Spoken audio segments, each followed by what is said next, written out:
that was a testament of the respect that he had for me because he wasn't trying to hit it. Yeah, he wanted to drop. He's an artist. Yeah, I mean, you know how that is. Hit you, you want to. So to me, that was a testament of the respect he had for me, and I had to like really, let him know, okay, I really mean this. Right. You know what I mean? This don't make sense. James, last question. Do you like You Not Like Us?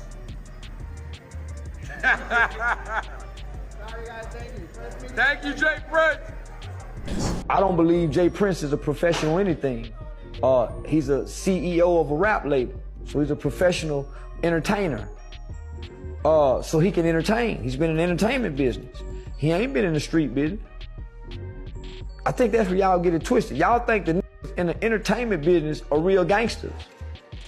If you know their name in the entertainment world, there's no way they know gangsters. Drake might be losing his biggest lifeline, and the streets can't stop talking about it. Word is, Jay Prince, the man Drake once called his protector, is finally stepping back. Crazy, right? Drake used to brag nonstop about how he had Houston royalty in his corner, that if things got ugly, Jay Prince would make one phone call and it was handled. But now it's looking like those ties are snapping right in front of us.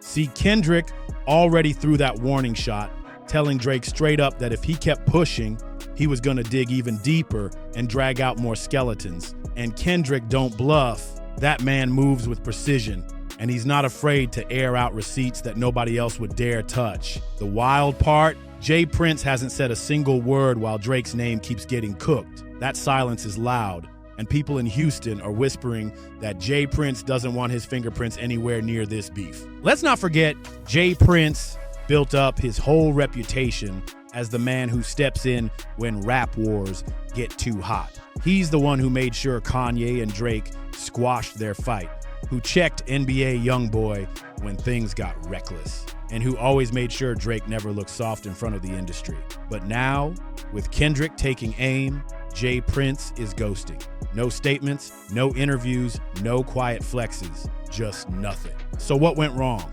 Some say Drake might have turned on his OG and disrespected the very man who kept his crown polished. Others whisper that maybe Jay Prince is just too smart to jump into this particular storm. Because let's be real, Kendrick doesn't play industry games. He plays for legacy, and dragging Drake through the mud only boosts his throne. Kendrick might be holding some cards that could flip this whole game upside down. Word on the block is that he's sitting on information about Jay Prince's alleged ties to Houston's underbelly. And that's the exact reason Jay's been keeping quiet. When people say dark stuff, they're not talking about little side hustles. They're talking whispers of shady clubs, women being moved around like chess pieces, and backroom deals that nobody wants on the record. The name that keeps popping up, Area 29, that club in Houston where people claim Jay Prince's son has been running things a little too loosely. The whispers say that young women are allegedly being lined up there for Drake and his OVO circle. The type of rumors that could explode if Kendrick decided to drag them into the light. And when you start tying that back to Drake's own lyrics, we couldn't get caught up in that. Right. That was a moment. Right. You know what I mean? We big pitching thinking.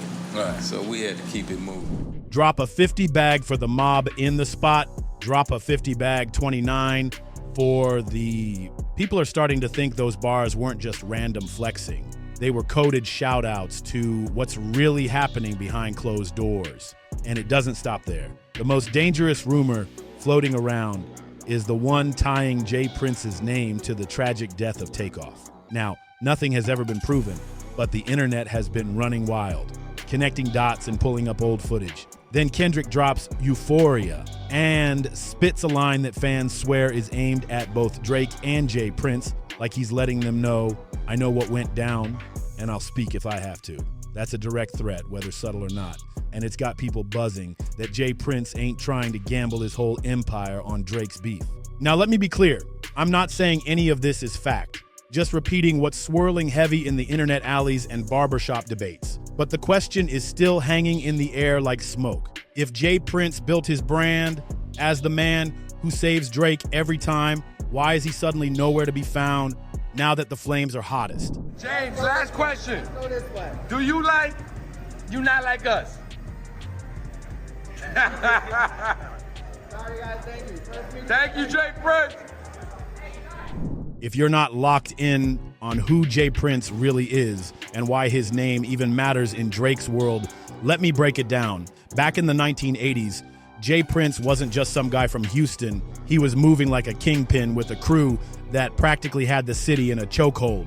The streets whispered his name with both fear and respect because his reach stretched from the corners to the cash flow. But as the heat from the hustle started getting too hot, J. Prince made a power move.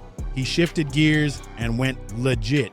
That pivot birthed one of the most influential labels in hip-hop history, Rap-A-Lot Records, founded in 1987. And this wasn't just some little label. It gave the world the iconic Ghetto Boys, Bushwick Bill, Scarface, and Willie D, the same crew that dropped Mind Playing Tricks on Me, a track that's now considered an all-time classic. From there, Rap-A-Lot pushed out acts like Zero, Devin the Dude, Do or Die, and a list of other names that helped solidify the South as a rap powerhouse. Without J. Prince planting those seeds, the Southern wave might not have hit the culture as hard as it did. And Jay wasn't just about business. He built close ties with UGK's Pimp C and Bun B, two Southern legends who Drake constantly tips his hat to in his music. That connection is why Drake has always bragged about being linked into Houston like family. Hey, cameraman, make sure you gotta get this man raised me in the game right here. You gotta get this man on camera real quick. Yeah, get the legendary Bun B on camera real quick. This is my dog right here. Raised me up from a little puppy dog. Bun B even jumped on Drake's So Far Gone project back in 2009, and since then, Drake has never stopped giving Bun his flowers. That Houston cosign gave him a level of credibility he couldn't have bought. But here's the flip side. J. Prince's rep has always been complicated. Some people see him as the ultimate OG, a man who commands respect and loyalty no matter the room he walks into. Others, though, they whisper about intimidation, backdoor deals, and a man who built his empire by making sure nobody ever told him no. J. Prince has always been known for using strong-arm tactics to get what he wants, and that reputation followed him straight into the music game. Fast forward to 2006, this is when everything changed. His son, Jazz Prince, stumbles across a Canadian kid named Drake on MySpace and decides this dude might just be the next superstar. Jazz didn't waste any time either. He slid straight into Drake's DMs and started plotting how to connect him with bigger names. Now, here's the twist. When Jazz introduced Drake to his father, J. Prince, and to Lil Wayne, the reaction wasn't fireworks. In fact, neither of them were all that impressed at first. Drake wasn't the obvious choice. He wasn't street, he wasn't hardened, and his sound was different from what was dominating at the time. But Jazz was so convinced that Drake was the future that he literally went the extra mile, even slipping Drake some exclusive Lil Wayne beats just to help him shine. That gamble paid off because eventually Wayne started listening, and once he got it, he was all in. Drake even rapped about that turning point on Look What You've Done, spitting about how Wayne called him up, got him on a flight to Houston the very next morning, and from there, the mixtape magic started. 17 songs later, Drake was already on his way to a Grammy nod, proof that Jazz's instincts were dead on. That moment was the launch pad, and from then on, the industry had no choice but to pay attention. By 2007, J. Prince made it official, signing Drake to Aspire Music Group, a label partly controlled by Jazz and Lil Wayne's manager, Cortez Bryant. That move is why people to this day say J. Prince played a massive role in pulling Drake into the Young Money machine that made him a household name. This wasn't just business, this was chess, and J. Prince put Drake right where he needed to be. That early cosign is the reason Drake always pledges loyalty to Houston, shouting it out like it's his second home. Ended the beef between Drake and Pusha. I guess you could say that. But here's the catch. Loyalty came with strings. In return for opening those doors, J. Prince kept his hand on Drake's career, stepping in whenever things got messy. When the Pusha T war broke out, it was J. Prince who called for a ceasefire, and Drake folded quick. J. Prince later claimed it wasn't fear, just respect. But let's be real, in this game, respect and pressure walk hand in hand. Now, let's jump to 2021. J. Prince once again played hero, swooping in to save Drake from a feud that had spiraled out of control with none other than Kanye West. This wasn't just some petty squabble. This was a battle dragging headlines, fans, and egos into the fire. J. Prince stepped in, pulled strings, and managed to set up a peace summit in Houston at the Rothko Chapel, one of the most sacred spots in the city. And the way he told it, that meeting wasn't even planned, but he wasn't about to let God's house stop him from locking in business. J. Prince tweeted about it, bragging how he linked with Kanye in that holy place and walked away with a truce. And if that wasn't enough, he even popped up in that now infamous video where Kanye looked stiff as a board, like he was being forced to read lines off a script while begging Drake for peace. Fans swore it looked like a hostage tape. Kanye sitting awkward, reading in monotone, with J. Prince standing right there like the puppet master pulling strings. People couldn't stop clowning that clip. And honestly, it made J. Prince look even more like the guy you don't say no to. For a moment, it looked like the peace held. Drake and Kanye even hit the stage together at the Free Larry Hoover benefit concert, showing the world they could squash beef for a bigger cause. But here's the twist. Now, that alliance didn't last long. On Circo Loco, from his 2022 joint album Her Loss with 21 Savage, Drake himself rapped, "Linking with the ops, I did that shit for J. Prince." That bar said it all. Drake basically admitted the only reason he stood next to Kanye was because J. Prince told him to. That wasn't friendship. That was compliance. And now, things have come full circle, because Kanye recently slid back into the chaos. You need to be f***ing me up, right? Because you try to glorify bull. Like, you try to glorify soft shit. You try to glorify that ain't that. It's flaw. We know when flow when we deal with them in the streets. We know when flow. Like, we understand that they flow. Jumping into the Drake versus Everybody war by dropping a remix of Like That.